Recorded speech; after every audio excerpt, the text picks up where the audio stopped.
Games Lounge. So welcome to Games Lounge. This is the first episode. My name's Kirk. This is Chris. I was going to introduce myself, but... Welcome to Games Lounge. Oh, sorry. Hi, my name's Kirk. This is Games Lounge, our first episode, and today we're going to be talking about just various game things. And I'm Chris. I was going to introduce myself, but it kind of looks like you cut me off there, so...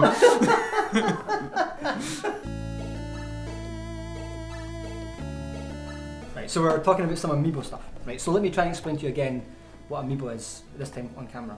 So you buy these figures, they're Nintendo figures, and you use them with your Wii U console.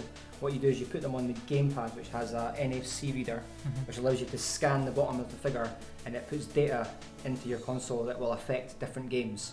So this set is for Smash Brothers, and what it will do is when you scan, for example, Fox McCloud in, it will give you a character that's like a personal version of the Fox McCloud character that's normally in Smash Brothers, which is not on this screen, which I'm pointing to. But let's imagine it's on this screen. And that version of Fox McCloud, you don't control it directly, but you could influence its like power stats and stuff like that, and it will be allowed to fight other fighters. And you can fight against your own Amiibo. And what you can do is you can challenge other people and stuff like that.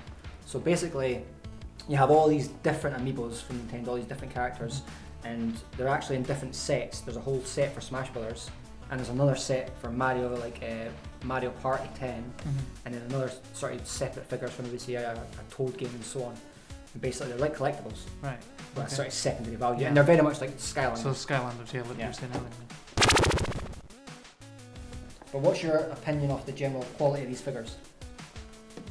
I'll get one as well. Seems sturdy enough. I don't want to push it too far there, but that's because that one's been modified, doesn't it? How is it stuck on? Is its feet just stuck on? Its foot's just glued right through it, yeah. Here's a Fox one. I'll put that for the camera as well. And this one has also been modified.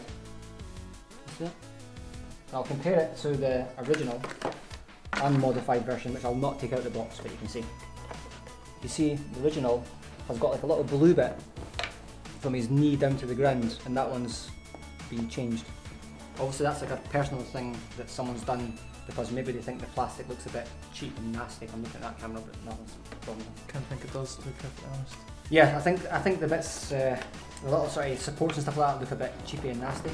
And some of the newer figures are a bit more subtle, like these two. They have semi-transparent, clear plastic, and it looks a bit better. But some of the other models, we've not got any of, I don't think. Well, this one for example, doesn't have any support at all, and I think these are the better figures. But generally it means you have to have a slightly less exciting pose. But I think it's not really an action pose, it's just standing. Yeah, it's not action, it's just standing or something like that. But I think ultimately if you have like a wave or something like that, at least it looks quite good, but it also doesn't look like it's no stupid plastic attached to it. He looks cool, but that's the compliment. Well, I mean, they kind of really don't. I think the thing that's quite good about them is they don't really look any different from any other kind of collectible that you've got. So they just kind of look like normal sort of collectible figurines and stuff that you have, as opposed to they actually do something as well. They don't just stand there, they actually add something to your game as well, so I think that's kind of cool. Yeah. Well, my personal opinion on Amiibos is that they're actually quite, I mean, I'm not like a Wii U owner at the moment, but I think they're quite good figures as like sort of collectibles in their own right. And they're quite decent build quality. I mean, before I seen them live, I thought maybe some of the stuff looks a bit cheap, but even with the stands, they still look quite good. But what I would say is, I think they'll sell quite well to fans, Nintendo fans and Wii U owners, but I don't think they're the kind of thing that will help the Wii U system overall. I don't think they'll make much of a difference. But they're nice in their own right. And I suppose it really depends on what Nintendo decides to do in the future, because there's obviously quite a lot they could do with these figures. And they've got the options, and it just depends. If they just literally have them with maybe opening up a skin or something, they might fade out quite quickly apart from with the collectors. But if they do more, like potentially have their own kind of Skylanders game, and then that way they have like a Nintendo theme world game or something, and you can bring figures into it, that could give it a massive sort of lifespan. And maybe at that point it could end up selling systems, who knows.